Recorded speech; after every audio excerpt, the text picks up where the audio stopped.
Bonjour à vous la team parisienne, j'espère que vous allez bien. Donc nous allons faire une vidéo en une seule où nous parlerons de Fabien Ruiz, de son arrivée, de ce qu'il peut apporter dans le système de jeu qu'a mis en place Galtier, ou peut-être, pourquoi pas, de changer un système par rapport à son arrivée.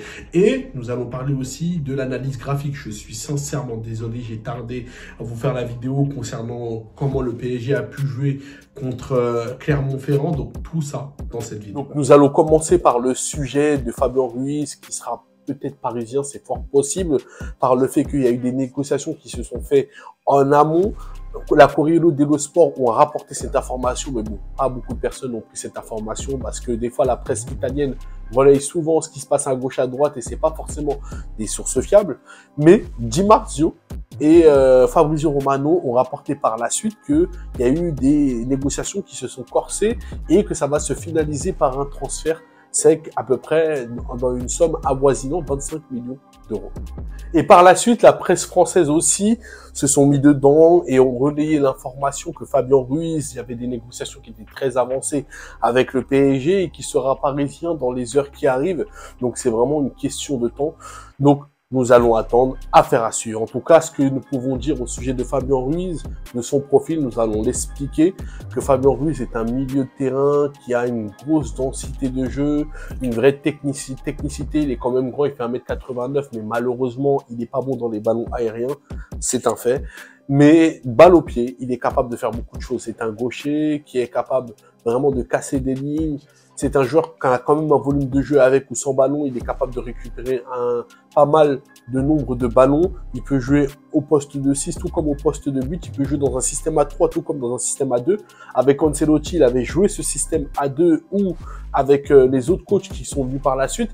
Donc, il peut s'acclimater. Tout dépend du système et du système de jeu que veut mettre en place Galtier. Donc, dans le 3-5-2, il peut flotter. Après, en étant titulaire, je ne pense pas. Il y a quand même Renato Sanchez, on a Vitinha, on a quand même Verratti. Donc, ça va être un peu compliqué. Sauf si le PSG décide par la suite de mettre un système à 3 où il peut flotter dessus. Donc là, il n'y a pas de problème.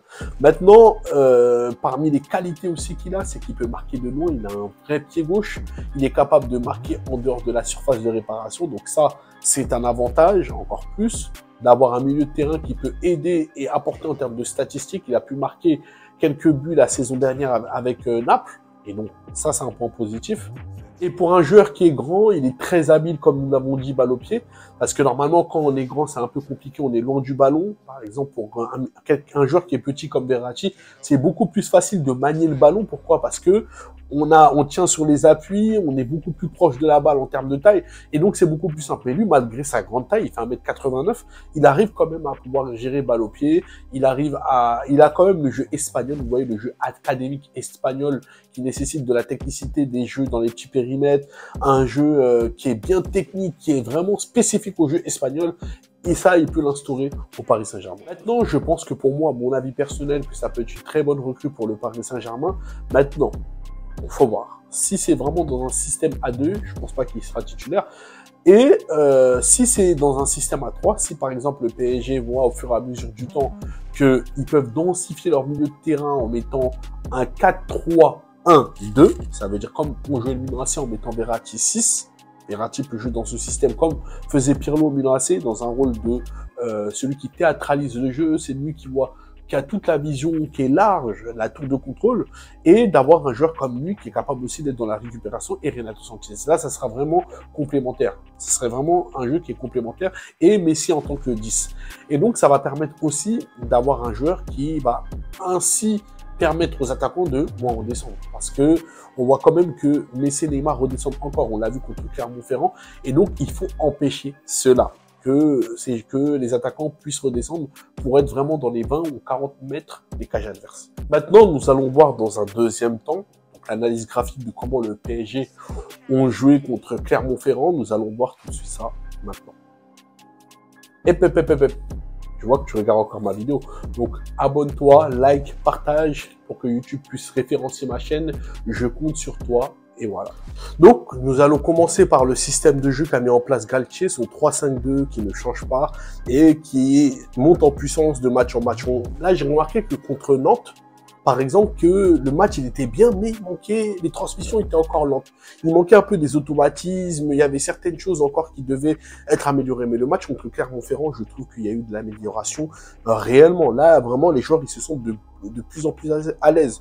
Que ça soit les défenseurs, que ça soit le milieu de terrain et les attaquants. Bon, Donnarumma, vous savez ce que j'en pense. Hein. Voilà, moi, il me fait très peur ce goal. Il me fait très très peur dans ses sorties de balle, lors des coups de pied arrêtés. Il n'est pas rassurant, en fait. Il me fait très peur. Il est meilleur sur sa ligne que lorsqu'il sort. Donc, moi, concernant le système de jeu qu'a mis en place Galtier, Ramos, il est beaucoup mieux par rapport à la tournée au Japon. Donc là, je trouve que défenseur axe droit, ça va. Il commence à s'acclimater. Maintenant, voilà, faut savoir le ménager. Il faut pas qu'il puisse enchaîner beaucoup de matchs. Il a quand même 36 ans. Et je trouve que c'est bien ce que Galtier a fait. C'est une bonne initiative de sa part. Le fait de l'avoir remplacé par Mukiele afin de le conserver et pour qu'il évite les blessures. Ça, c'est une bonne chose. Maintenant, le milieu de terrain, même Kimpembe. Je pense que Kimpembe aussi a été très bon. Je pense que ça a été l'un des défenseurs centraux parmi les trois qui a été le meilleur lors du match contre le Clermont-Ferrand. Franchement, là, il commence à mieux se placer et le fait qu'il y a les latéraux, c'est-à-dire Hakimi et Nuno Mendes qui descendent comme une ligne à 5, ça permet quand même de pouvoir être tranquille aussi et les milieux de terrain aussi qui puissent apporter.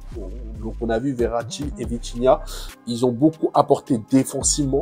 Ça c'est quand même quelque chose de bien. Ils ont apporté défensivement malgré que c'est pas leur matière première. Verratti, il sait défendre, il sait quand même.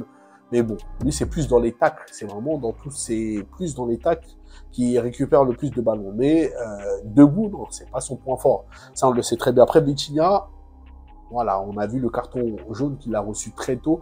Je pense que dans l'engagement, voilà, c'est bien. Il n'hésite pas à rentrer sur le joueur, mais c'est pas maîtrisé. Donc, c'est pour ça qu'il nous faut quand même un 6. C'est important d'avoir un 6 dans ce système-là, parce que si on laisse que Verratti et Vitinha quand on va jouer face à des gros milieux de terrain qui ont un vrai volume de jeu et surtout du vrai physique, ça va être très très compliqué de pouvoir faire face à cela.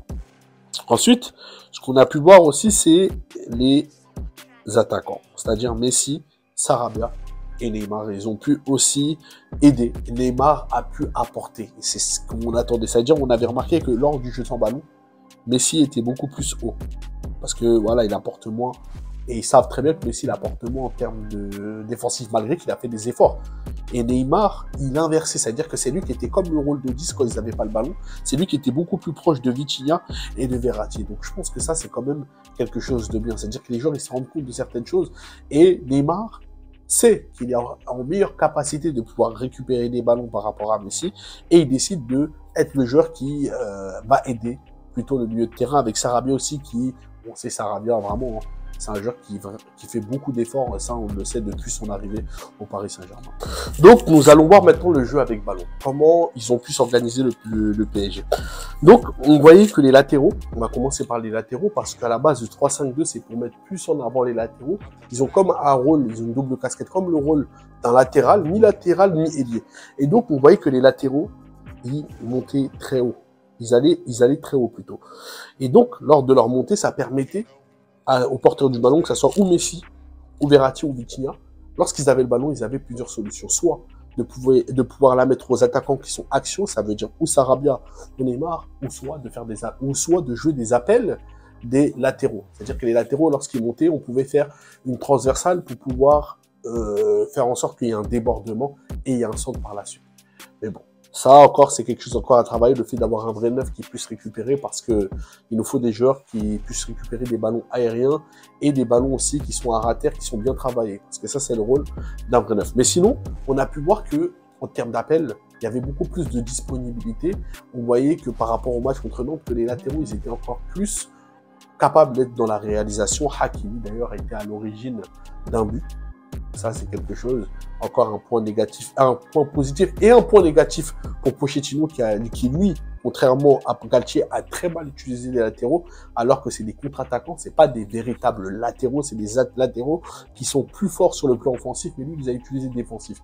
Ça veut dire qu'il ne les a pas utilisés à bon escient. Ensuite, ce que nous pouvons citer, lors du match aussi, on a pu apercevoir que lorsque le milieu de terrain était bien organisé, tactiquement, on a pu apercevoir que quand, par exemple, Vitinha avait le ballon, lorsqu'il montait, pour essayer de combiner avec ou Messi, ou Neymar, ou Sarabia, Verratti était derrière pour courir. Et donc là, ça permettait à ce que si on perdait le ballon, il y avait quand même un joueur derrière en cas de qui garantissait le côté défensif.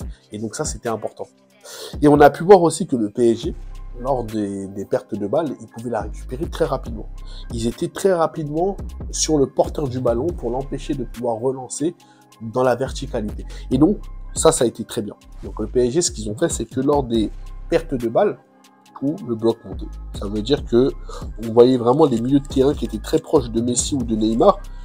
Donc, limite au point qu'on ne savait même pas qui était attaquant, qui était milieu de terrain. Ils montaient de sorte à ce que les défenseurs centraux étaient sur la ligne médiane et que Donnarumma pouvait éviter les actions de l'équipe adverse. Et donc ça, le fait d'avoir joué dans un système où on voit que tes défenseurs montent jusqu'à la ligne médiane, ça empêche à tes attaquants, à l'équipe adverse de pouvoir faire leur jeu parce qu'ils sont étouffés. Là, toute l'équipe est dans leur camp et donc ça va être très difficile pour eux de faire sortir le ballon. Contrairement à ce que Pochettino a pu faire la saison dernière, ça veut dire lorsqu'il avait le ballon, il jouait à bloc bas. Mais si tu as le ballon, justement, le bloc doit monter pour pouvoir amener une situation dangereuse. Des fois, on voyait la saison dernière que Messi et Neymar étaient à 50 mètres, 60 mètres des cages adverses. C'est incroyable. Donc c'est ça qui a amené que le PSG marquait plus de buts dans les matchs la saison dernière. Donc, parmi les choses qu'on a pu voir, les bonnes choses, c'est le fait que le ballon a été confisqué de la part du PSG. Le PSG a pu confisquer le ballon et lorsqu'ils avaient la conservation de la balle ne restait pas derrière, contrairement à ce qu'on a pu voir la saison dernière. Là, on voyait que le ballon circulait et que tout le monde participait au collectif et que ça amenait souvent à des situations dangereuses. Il y avait des bonnes combinaisons, il y avait des appels, des gens qui utilisaient les couloirs, des gens qui se faufilaient entre les défenseurs pour pouvoir essayer de se rendre disponibles. Et donc, on a vu vraiment des choses qui étaient intéressantes. Et donc, le PSG, si on a en attaque, alors, si on a en attaque des attaquants qui courent vraiment vite, par exemple Ekitike ou Kalimundo, qu'on souhaite d'ailleurs qu'il reste dans la rotation, ou un joueur comme Mbappé, alors ça sera une arme davantage, ça sera vraiment une artillerie dans ce PSG-là. Donc, le PSG doit continuer encore à pouvoir automatiser leur jeu et pourquoi pas, vraiment, je vous le dis la vérité, si le PSG à des milieux de terrain qui ont la capacité de pouvoir faire le jeu, de jouer aussi par le côté individuel, de faire la différence, de casser des lignes, pourquoi ne pas renforcer le milieu de terrain, un jeu dans un système à 3, qui est dans un système que nous pouvons voir comme ça, par exemple dans un 4-3-1-2. Ça va permettre justement au milieu de terrain d'aider les attaquants lors des phases offensives. Par exemple, un joueur comme Renato Sanchez, par exemple, il pourrait apporter dans un système comme ça. Il pourrait vraiment apporter et donner du surnom offensivement.